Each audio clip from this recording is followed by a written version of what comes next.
It just says scheduled on my screen.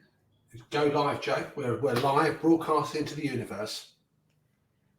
Are we? Because on my screen it just says scheduled. It doesn't say live. Oh, okay. On mine it says live. Okay, now we're live. We've had a technical thing. Normally when we go live, there's a little thing and it flashes up and it says we're live, but it hasn't happened. It just says that we are not live, but we are live. Anyway, we are here to talk about unleashing the power of PESTLE or PESTLE or Steeple, whichever you prefer to call it. It's a great tool, and we're going to be talking about how you can use it, ways in which you can use it, and well, we say it's a great tool, but we're going to explore whether it really is or not. So if you're thinking about business planning and getting ready for the future, then this is a great show because it'll get you thinking about all those different dynamics that feed into the business plan. So we will see you very soon. Now the live things come up. And there we go. Only just now. Did you press a button then? Let's do some music and we can reflect on the stuff.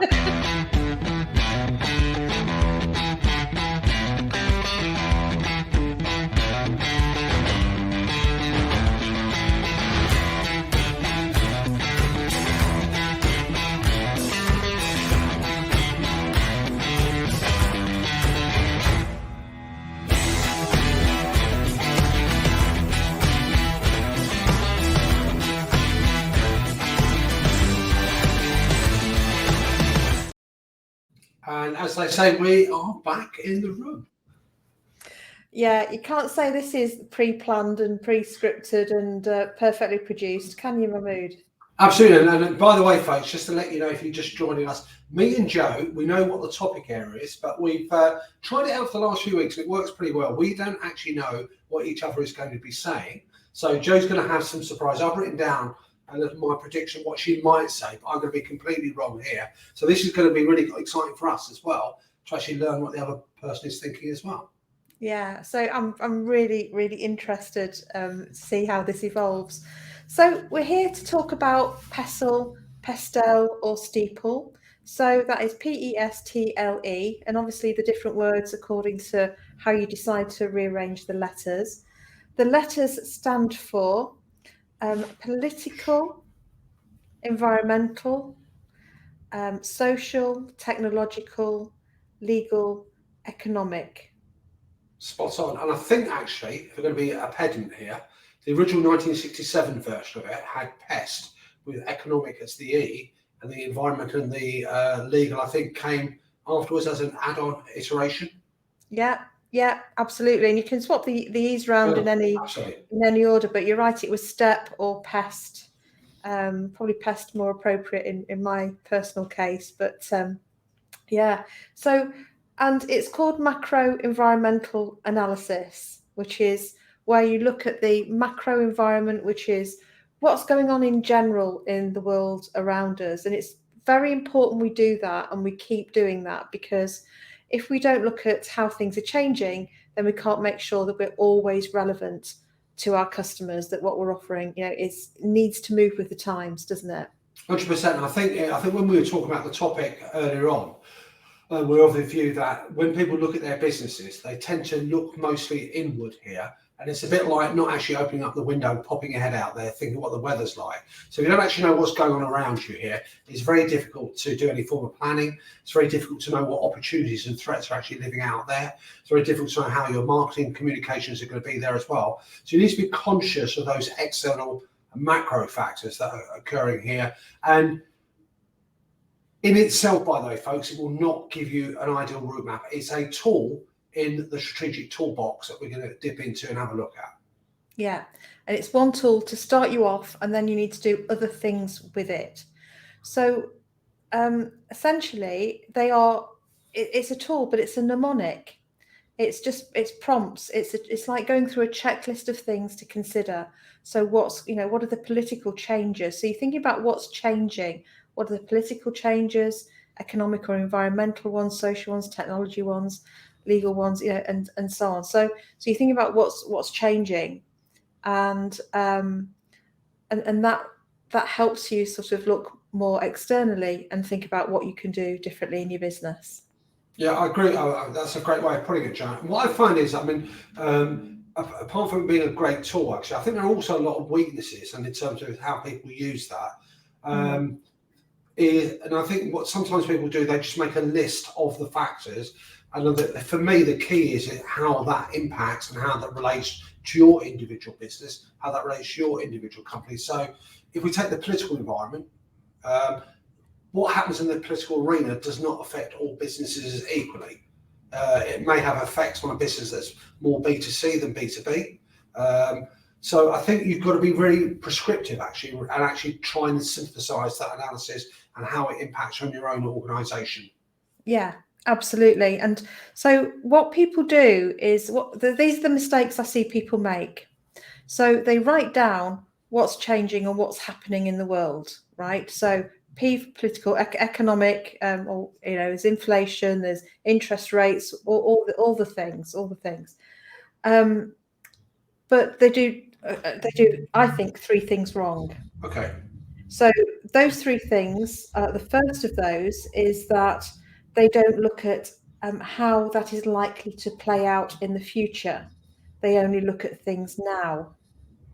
The second thing, do you want to do the second thing? Let's go for it. The second thing that I think people do wrong is that it's not particularly data informed. So they're just using anecdotal things or headlines rather than, and we'll talk about how you can do that. If you want to, if you're watching and you'd like to know more, we can delve into how you can do that. And the other thing is then they don't do so what does this mean for my customer?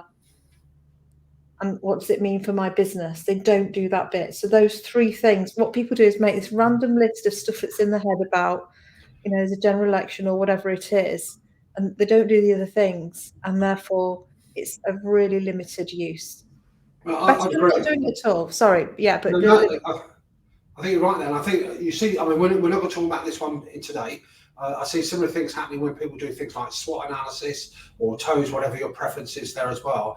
They're okay at doing the list. And I think sometimes that leads me to think is that sometimes on certain activities, actually having an external person or having somebody who's going to coach you along how to actually use it and apply it and ask those questions and get you along is really powerful. And I think that lack of data, it's not just in PESTLE, it's a permanent thing that it underpins lots of organisations. Opinions form the decision when it should be data that should be used to help inform what's going on in your business. Yeah, absolutely. And it's about paying attention to things that are emerging, not just things that are out there and everybody's talking about right now. Because so I was keynoting yesterday, and one of the things I said was that the number of comments I see on social media about ChatGPT, but so, here it is overnight, it's here, suddenly it's here and it's launched, and millions of people are using it. It's actually been around since 2018. The first version of ChatGPT came out in 2018, right? And yes, it wasn't as widely available and all of those things. But if people have been seeing those weak signals from 2018, and then the subsequent developments, then they would have understood that this is the next logical consequence of what's going to happen with ChatGPT or and other AI tools. And then we don't have to be surprised. We can actually see. Bowie's got a saying, which Bowie said rather, that tomorrow belongs to those who can see it coming. And if we tune into those, those small things and see what's happening, what's emerging, we can actually get a better handle on where things are going. I think one of the reasons for that weakness, Joe, I don't know what your thoughts are, is that I think inherently business owners, senior management and all the rest of it, they've got great skill sets in the disciplines they're experiencing. They're great at certain things, but it's just like when I say it's a knowledge gap, it's not a slight on the individual concern. There are certain things that go on in a business, there are certain things that you have to do that you may not have the skill sets for. And that means that you've actually got to find out some way to actually get them, to bring them in and all the rest of it. And I think generally speaking, people don't learn those skills of synthesis. They don't learn those skills of application. They don't learn those skills about how to look outside. A lot of business owners are too busy running their businesses in their business here, and they don't create that headspace, they don't create that opportunity to actually take a good holistic look overall there as well. So I think those tools have been out there since in 1967. I think PEST was first formulated as such. I think it was called STEPS at the time. I can't remember exactly. And if you think about it, that's a tool that's been around for nearly 60 years here. And the take up, I would say, is not as extensive as as it should be. And there's got to be a good reason for that. Yeah, absolutely. And I think you're right that people are focusing on what's in front of them, and rather than and consuming information rather than being discerning about that information and reflecting on what they can get from it. And there's so much free data available. So Mintel, for instance, the global consumer research organization, every year bring out a free report on global consumer trends, which is fantastic. It's a great resource, yeah. It's brilliant. There are other organizations like Qualtrics bringing out trends in customer service. Gartner for technology and IT, the hype cycle. Again, that's updated every year. It's free to everybody. So there's lots and lots of free information. It's presented beautifully in nice PDFs and things that you can, with visuals that you can digest. It's not like it's just scary pages and pages of data or anything. And then, of course, there's reading. There's newspapers, and media, whether they're digital or for real. Sometimes I think it's really great to cut up headlines and collect things, and collect articles and clippings, and start to get your own sense of where things are going. But and it's just so inspiring to look at what's happening. That is a huge volume of data, and you mentioned some great resources there. You've also got like the Office of National Statistics. You've got your own sort of local census data there as well. And I think this, for me, that's an interesting point, isn't it, about that data gathering? And I think it should be an ongoing discipline for businesses to have like what I call like a management information system. Don't just look at the numbers there, but have somebody consciously gather the key data that's relevant for your industry, your organisation. If you belong to a particular profession, then your umbrella body, your professional association organisations like to have lots of stats there as well, lots of data that's collected from its members. So the data's there. Sometimes you have to pay for it to get quality data. Sometimes you don't have to pay for it, but you've got to make a conscious choice to say, I've got to gather it to be able to use it to help me sort of, make more money and have a sustainable and growing business. Absolutely. I mean, one of the things I sign up to that is free is McKinsey drops something into my email box daily that is really useful, and it's data informed. And that can be about markets, it can be about technology, but also, I mean, the latest thing that I found really useful was something on how Gen Z, who are the next generation of consumers coming through, the next generation in the workforce, how they are different based on really good statistical research in terms of what they want, what their expectations are, and then their differences between boomers, Gen X, millennials, and then through to Gen Z, and you can see all the differences, and that gives a better understanding. So think about some of the big consultancies, and also there's some really great content creators from small businesses who are putting out some fantastically useful stuff as well. So curate that, get it into your inbox, find out what works for you, and be doing PESTLE all the time, I think. Yeah, would you do it regularly, or would you visit it like a couple of times a year? Or would you focus on what the priorities are for your business and make those the ones that you revisit more often than others? I think the world is changing so quickly that we need to be intuitively tuned in to PESTLE on a daily, hourly basis. So it's sort of like a continuous thing that we're always doing mentally. There are times where we want to sort of create something, launch something, plan something, and then having a really good formal go at it is important. And I'd say, yeah, once a quarter, 6 months. It depends how fast your business moves. If you're FMCG, fast moving consumer goods, you need to do it, pretty regularly.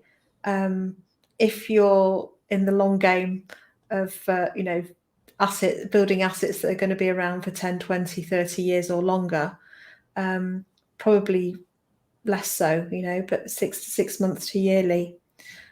But we should be doing it all the time and doing it subconsciously. Yeah, interesting. I mean, you're certainly right. I mean, if you think about the FMCG sector, the retail sector, I was reading a report a couple of weeks ago, and they're saying that if you look where we are now compared to the last 3 years here, reality is that people's buying habits are so different now. So I think I was looking at something like supermarkets. So if you're like the Aldi or the low-cost supermarkets, it used to be traditionally they were the mop-up supermarkets.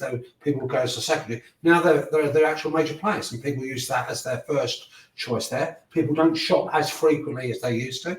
They're a bit more discerning. The value of being price conscious, whatever demographic you come from, is more there. And I think if you're a retailer who ignores those signs, that you're going to find it very difficult to sustain that sales line. Absolutely. And in some other recent talks I've been giving, that I've shown data from government data, but also from PwC, KPMG, others, that are showing the importance of sustainability in consumer behaviour, even when we've got inflation and prices are, cost of living is challenging and all of those things. We're still wanting to see businesses do things sustainably, with their packaging, behaving ethically, treating staff well, doing all of those, using clean energy. We're still expecting that from brands, and also that we're holding brands more accountable. It's no good just talking the talk. You've got to actually do the stuff and stand behind it. So all of these things are really important, and they do make the difference, in combination, in terms of how successful you'll be going forward. Interesting, actually. I was just thinking also about another example. I was thinking about Thames Water. It's having a bit of a, shall we say, one or two financial challenges. I'd be interested to know if they ever do PESTLE for themselves, because one of their problems they've got at the moment, apart from the level of debt that's compounding up and the interest that's going on that because of the ramp of interest rates, whether there was any internal workings done on actually evaluating that, what the impact would be on their business. They're having a bit of a financial squeeze at the moment, and lots of talk going on there as well. And that's, I would consider that obviously a long-term business that's building assets. Yeah, I mean, I don't know about their particular case. I don't know what they have and haven't done, but I think, I know certainly when the energy price rises first, were tabled, and we were aware of them. Lots of businesses did the modelling to say, okay, so this is how much it's costing me now. How much will it cost me when these prices go up? And it's been really, really, really challenging, hasn't it? Oh, 100%. Yeah. So, and then of course we've got mortgage rates, borrowing rates, all of those things as well, as you say. So, yeah, and I suppose what goes up at some point must come down. So it's about following the trend and seeing, how likely that is, what timing that's likely to be. I'm not an expert in that. You probably know. Well, you absolutely know more about that than I do. But you're right, though, to pick up that point about the things go up and down. I mean, it might be a long cycle, it might be a short cycle here. And I think PESTLE, it's not a standalone tool. It's not something in isolation. It's done in context with everything else here. So when you're putting your plans forward, and you're looking about what that future looks like, how those events are going to shape your business and what you're going to do as an action point, then ultimately you're going to have that as a financial plan as well. And it's that planning for that, where you think it might take you, that's really crucial. And it never ceases to surprise me how often companies don't actually get into a planning cycle. And I think they've done lots of surveys that says companies that get into financial distress, they eventually become bankrupt. There's certain things they lack, is lack of planning, lack of marketing, and lack of sort of financial underpinning there as well. And that tends to be the common factors why businesses don't succeed. Yeah, and so it's a lack of planning, and becoming irrelevant and becoming comfortable and complacent over time in terms of the products and the services and the offer, and just when you think you've got it nailed, is the most dangerous time, because that's, you're not looking over your shoulder and staying fresh with what you're doing. So, Joey, I picked up on something. Now, when Pest first came out, PESTLE, a lot of people in the space think that it's really something that's suitable more for larger organisations because of the macro impact. I think it's got application for the micro business as well. What's your own take on it about the adaptability to smaller? It's relevant to every business, whatever size, and it's also relevant, I think, to people at work. Whether if you're an employee, if you're a student deciding what you're going to do next, however small your business is or huge your business is, we've always got to be relevant, and we always need to be thinking about where the world's going and how we fit in, what we do to contribute to all of those things. So, it matters for jobs, it matters for employment, for individuals as well as big businesses. So it's relevant for everybody. And I think once you've done that piece around that, horizon scanning is what I call it, where you're looking to see what's on the horizon, right? I like that expression because it takes the view out from what's happening right now to what's happening over there, or what will be happening over there.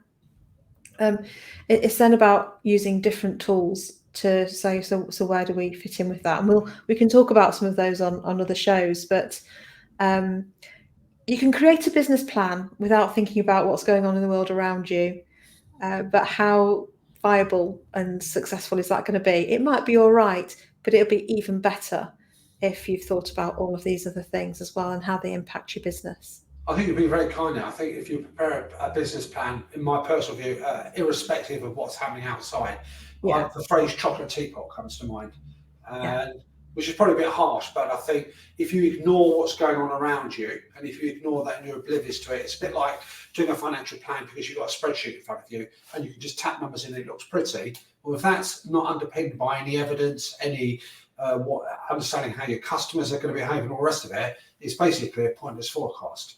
Yeah, absolutely. And, for those people who think political changes don't affect my business, what's going on, somewhere else in the world doesn't affect me, in my small village in, I don't know, Staffordshire or wherever. I don't know why I picked that. Other towns will apply, by the way, folks. Yeah, other places, absolutely. Of course it absolutely does, because we import and export so much stuff. It matters. Look at the impact of what's going on in Ukraine, on supply chain, and on energy prices and all of those things. Look at the impact of the pandemic around the world. So we are, whether we realize it or not, we are all interconnected, and we're all part of the global scene, and it filters through to us one way or the other. Absolutely correct. I mean, that's an underpinning theory of chaos theory as well. And we can talk butterflies and tidal waves on another show there. So, but you're right. I know you don't live in isolation. Things that go on around the world, they might seem far events, but they will impact ourselves. So, Joe, we've got a few minutes. So, we've talked about the power of it. We've talked about some of the things where it goes wrong. What would you say is one of the? What would you say is any of the weaknesses of PESTLE? I think sometimes people stick to the terminology, so they'll stick to social or society, and I think sometimes we can break that down and say, to customers, and break that down into different stakeholders as well as society at large, and think about specific markets.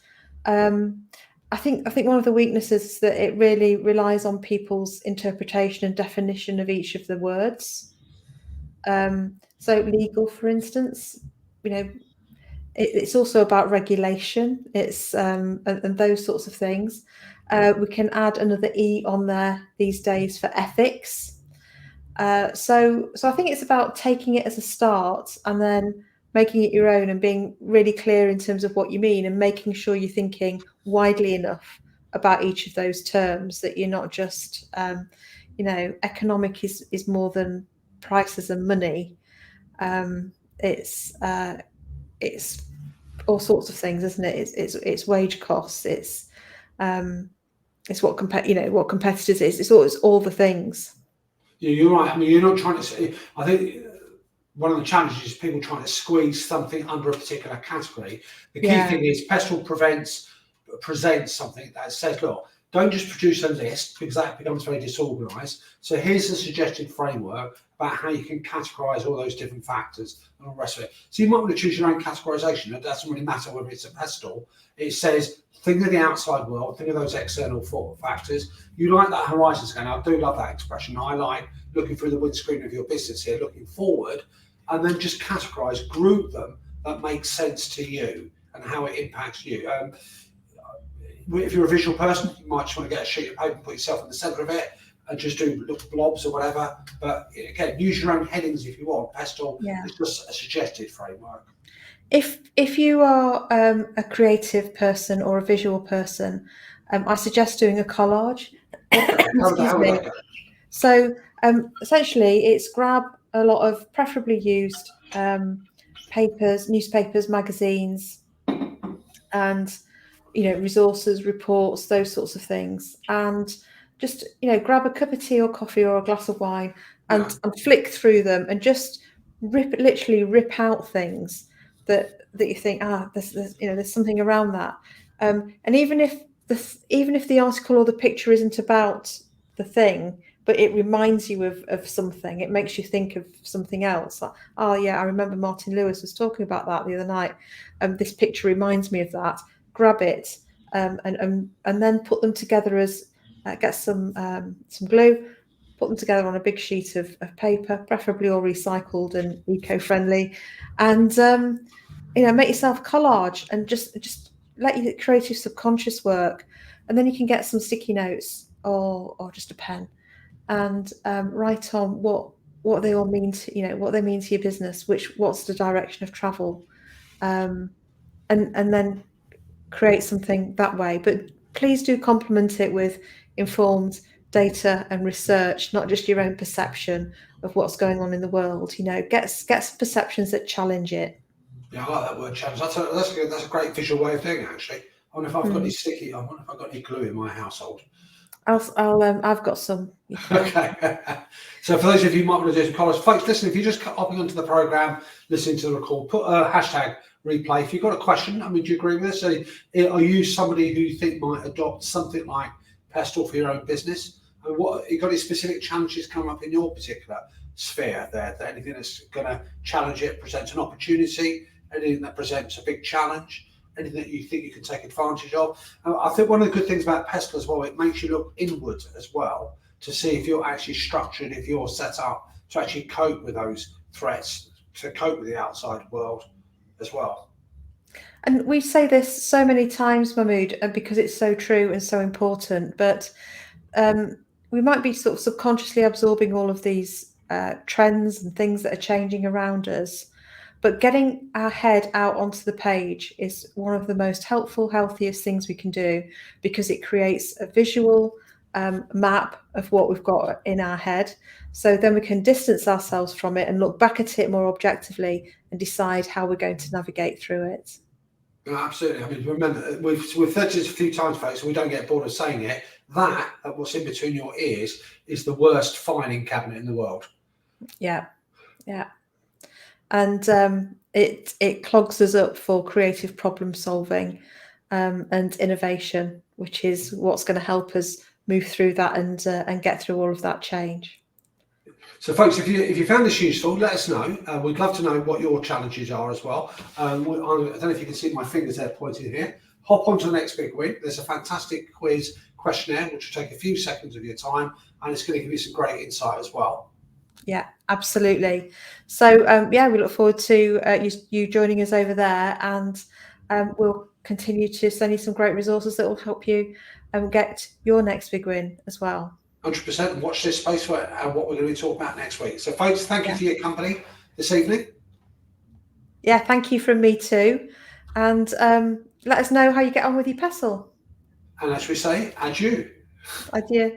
I'm not sure if we should say that right.